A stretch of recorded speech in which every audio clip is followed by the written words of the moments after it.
Welcome back, everybody, for another deep dive with us. Glad to be back. Today, we're going to be exploring the World Economic Forum's Future of Jobs Report 2025.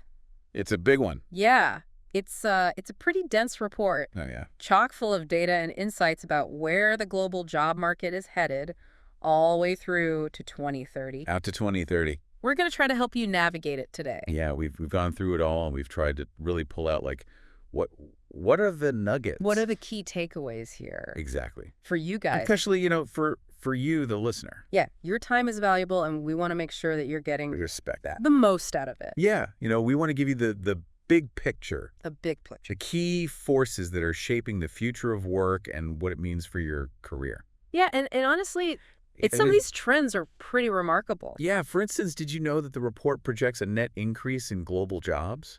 I did not know that. But certain roles are vanishing fast? Mm. Well, see, that's what I think is so interesting about this report. Yeah. Is that on the surface, it's like, oh, good news, more jobs. But actually, when you look at the types of jobs that are going away and the types of jobs that are being created, it paints a very different picture. Well, it's millions of jobs lost in just a few years. That's a lot of change. Yeah, so let's unpack this a little bit. Okay, let's do it. The report highlights 5 major forces, they call them macro trends, that are really reshaping the job market. Macro trends. Yeah, so broadening digital access, economic uncertainty, climate change, Okay. demographic shifts, and geo-economic fragmentation. It's like each one of these is like a giant wave Right. that's coming at the global job landscape. Yeah, it's a perfect analogy. And they're all kind of converging at the same time. Yeah, they're all happening at the same time. So let's dive into the first one, broadening digital access. Okay. The report identifies this as the most transformative trend, with 60% of employers saying it will change their business by 2030. 60%, that's huge. It's not just about having the technology, though. No, it's about the ability of organizations to actually effectively utilize that technology. Implement it. To implement it, exactly. Use it. The report gives a good example. They talk about AI adoption, Okay.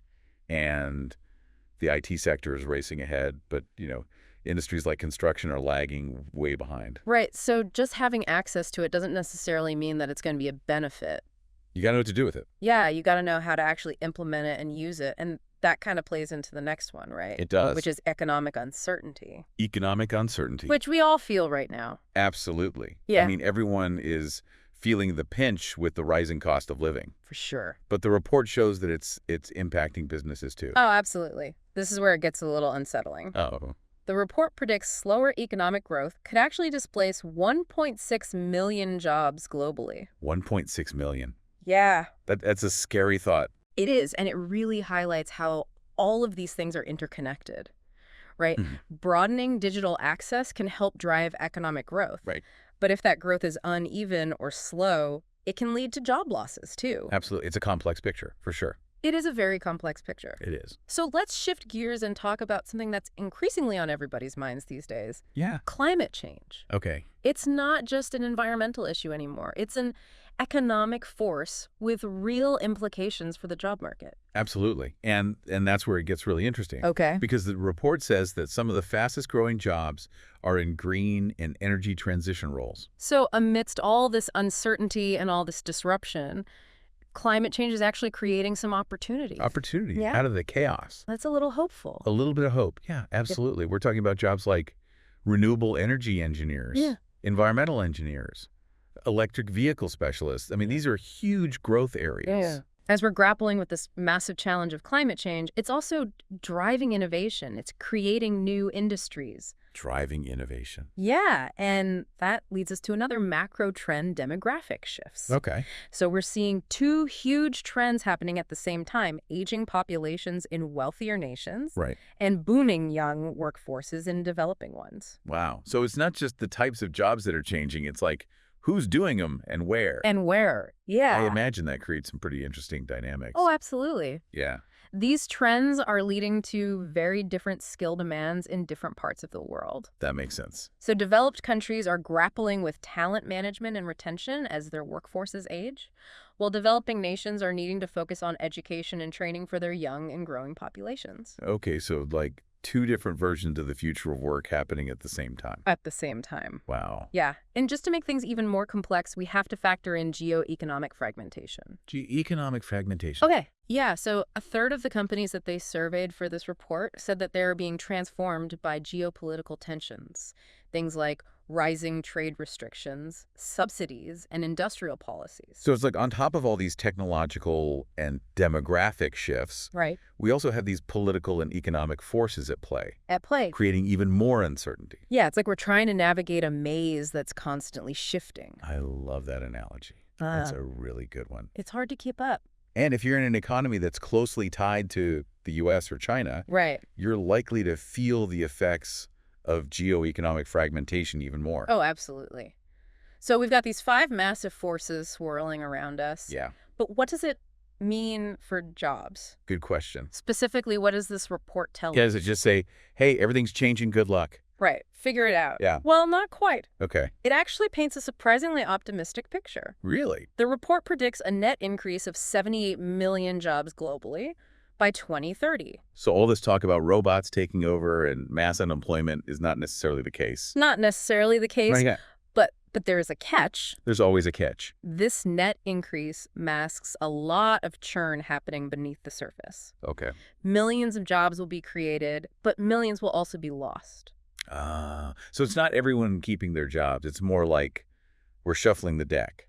Exactly. It's a massive reshuffling of the deck. Okay, got it. Some jobs are going to be in high demand while others are going to fade away.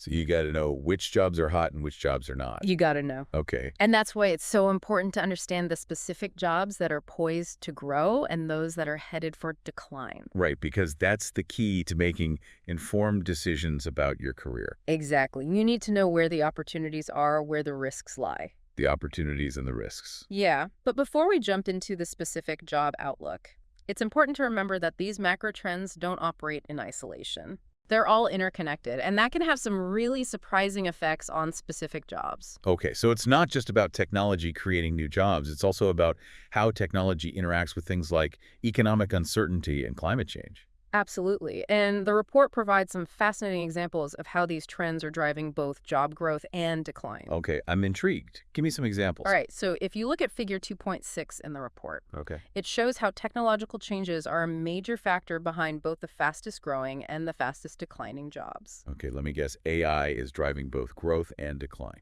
You got it. Okay. So take AI and information processing. Okay. They're fueling the rise of roles like AI and machine learning specialists, big data specialists, and even UI and UX designers. Okay, so those are like the winners in the AI revolution, but what about the jobs on the losing side? Well, those same technologies are contributing to the decline of roles like bank tellers, data entry clerks, administrative assistants. Right, because those tasks are increasingly being automated. Ex- So the demand for those jobs is shrinking. It's shrinking. Yeah, it's a tale of two cities. Some jobs are riding the wave of technological advancement, and others are being swept away by it. Very visual, I like it. So going back to the jobs on the rise, the report highlights this list of the fastest growing roles, and as you might expect, it's dominated by tech and green jobs. Okay. Makes sense given the trends we just talked about. Right, so we're talking fintech engineers, AI and machine learning specialists, software and application developers. Okay. Those are all in the top 10. Top 10. Along with roles like autonomous and electric vehicle specialists, environmental engineers, and renewable energy engineers. So the big question for you listening is, could you pivot into one of these fields? Yeah, Do you have the skills, or are you willing to invest in developing them? because these are the jobs of the future. These are the jobs of the future. These are the roles that will be in high demand as we navigate these massive global shifts. That's where the opportunity is. Now let's flip the script and look at the jobs that are fading away. The report shows that many clerical and administrative roles are on the decline. Okay. Jobs like cashiers and ticket clerks, administrative assistants and executive secretaries, printing workers, accountants, and auditors. Oh, wow. These are all roles that are being impacted by automation and digitalization. The robot's coming for the paperwork. Right. It's a good way to put it. But seriously, though, this highlights a really important point. Even if your job isn't going away entirely, the skills that you rely on might be becoming obsolete. So it's not just about being in the right industry, it's about having the right skills within that industry. Skills that are adaptable, Adaptable. relevant in a rapidly changing world. Exactly. And that brings us to another key aspect of this report, the skills outlook. Okay. What are the specific skills that will be in demand as we navigate all of these changes? The skills of the future, lay it on me. All right, we'll get into that next time. Can't wait. Stay tuned. All right, so we're back talking about the skills of the future. Yes, skills of the future. So let's dig into this a little bit more. Yeah, let's do it. The report has some pretty eye-opening insights. Oh, really? As you might expect, some good news, Okay. some not so good news. All right, ready. It says that 39% of core skills will change by 2030. 39%. Yeah, so that's a pretty significant skills disruption we're talking about. That is a huge number. I mean, think about that. Almost 4 out of every 10 skills that we use today will be different in just a few years. That's a lot of change. It is a massive shift. But wasn't that number higher in previous reports? You know, you're right. It was 44% in 2023. So it seems like maybe the rate of change is slowing down a little bit? Yeah, possibly. Maybe companies are getting better at upskilling and adapting. It's possible. Yeah. That's somewhat encouraging. Yeah, I'll take any encouragement I can get. But still 39% is a pretty big number. Oh, yeah. Huge. So what are the specific skills that are going to be in high demand in this rapidly changing landscape? What are those skills of the future? Yeah, give us the inside scoop. Well, the top core skills, they aren't all technical. Okay, Analytical thinking is still number one, no surprise there. right. But right behind it are things like resilience, flexibility, and agility, Okay. followed by leadership and social influence. So it's not just about crunching numbers and coding. It's not all hard skills. It's about being able to think critically, adapt to change, and work effectively with other people. Those are the things that are really hard to automate. Right, exactly. And even further down the list, we see other human-centric skills like, empathy and active listening, Right. And curiosity and lifelong learning talent management, those are good ones. and service orientation and customer service. So it seems like a real blend of hard and soft skills is going to be important for success. A real blend, yeah. But let's get down to brass tacks. Okay, let's do it. What are the specific skills we should be investing in? Yeah, if we want to future-proof our careers, Yeah. What should we be focusing on? where should we be putting our energy? Yeah. What do we need to learn? Well, the report highlights some key areas where skill demand is growing rapidly. Yeah. The fastest growing skills are AI and big data, Okay. followed by networks and cybersecurity, and then technological literacy. So tech skills are still king, but it's not just any tech skills. It's understanding data, AI, and cybersecurity. Those are the fields that are shaping the digital world. Right, shaping the future. And that's really interesting because it contrasts sharply with the skills that are declining the most, Oh, really? manual skills. So the future of work is less about physical labor and more about leveraging technology and human ingenuity to solve complex problems. It seems so. It does. And that brings us to figure 3.7, which is pure gold for anyone who wants to understand. Give me the gold. The skills that separate in-demand jobs from fading ones. Okay, the golden ticket. Yeah, so it highlights the importance gap and the proficiency gap. Importance and proficiency. So basically, how much more important and how much more skilled you need to be in certain areas to land those high-growth jobs. So which skills have the biggest gaps?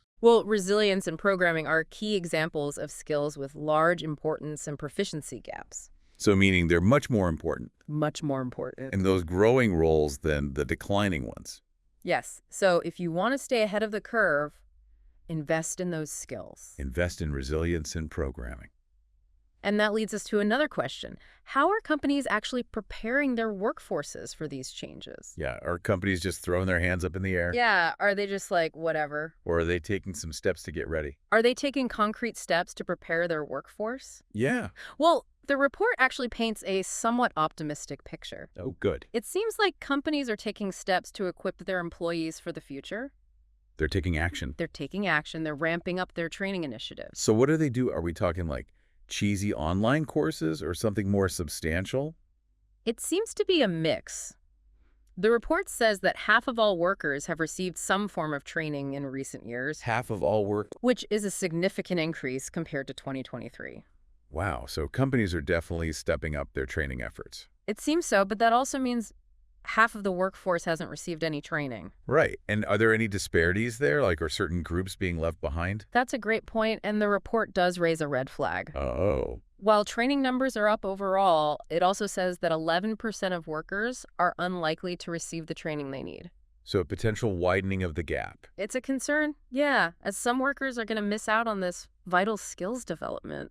So a two-tiered workforce emerging. It's possible. Yeah. Yeah, those with in-demand skills are going to thrive, Right. while others are going to struggle to keep up. Right, but if companies are investing so much in training, it must be paying off for them, right? Well, so the report suggests that companies see a clear return on investment when it comes to workforce training. Okay.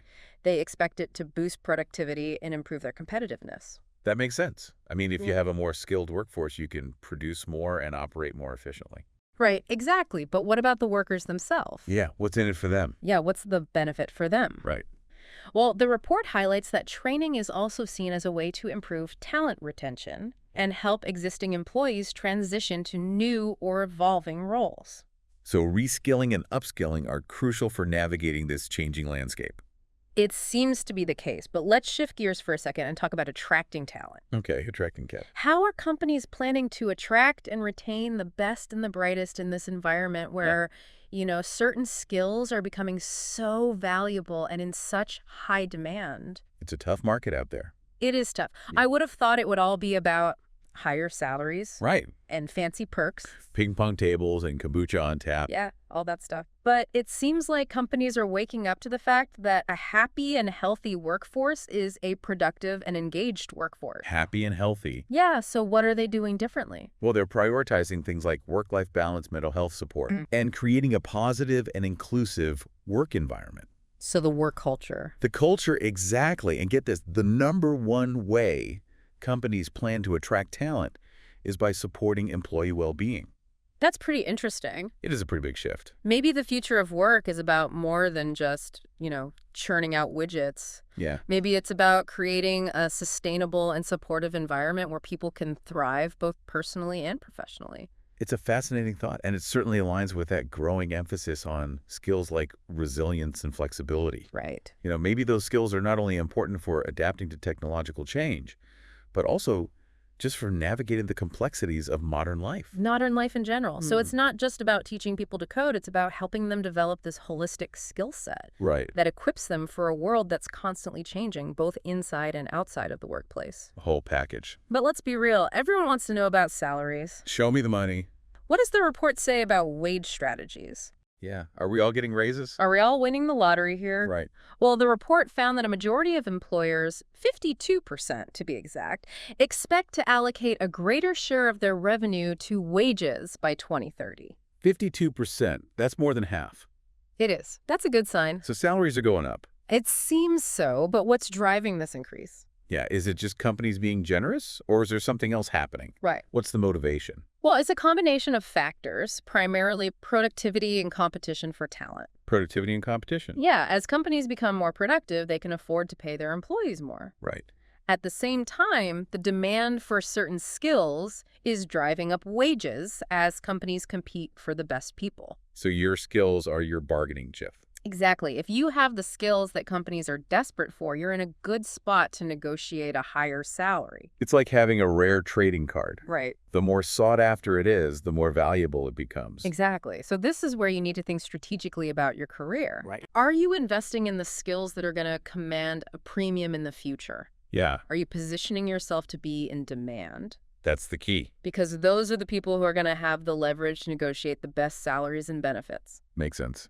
So we've talked a lot about reskilling and upskilling, but what about the elephant in the room, AI? Oh yeah, AI the big one. How are companies integrating artificial intelligence into their workforces? Yeah, is it all about replacing humans with robots, or is there more to the story? That's the deal. Yeah. Well, it might surprise you to learn that companies are embracing AI, but mostly to augment, not replace their human workers. Augment, not replace. Yeah, so it's not about robots taking over. It's about humans and machines working together. Like a dynamic duo. Yeah, Each bringing their own strengths to the table. exactly. And in fact, the report says 77% of employers plan to upskill their workforce to work better with AI. 77%. Yeah, so it's about finding the right balance between human ingenuity and artificial intelligence. Yeah, humans and machines working in harmony. So AI can automate those repetitive tasks, provide valuable insights from data, Right. freeing up the human workers to focus on more creative and strategic work.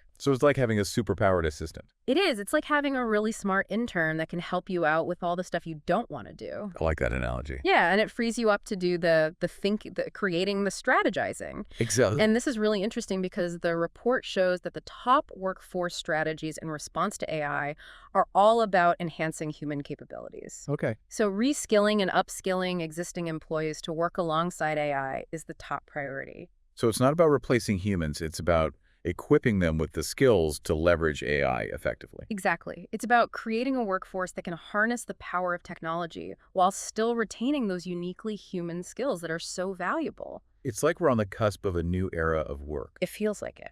where humans and machines collaborate to achieve things that were previously unimaginable. It's pretty amazing. It's a time of tremendous opportunity for those who are willing to adapt and embrace change. It's like entering a new frontier. Yeah, But as with any frontier, there will be challenges and risks along the way. there always are. Yeah.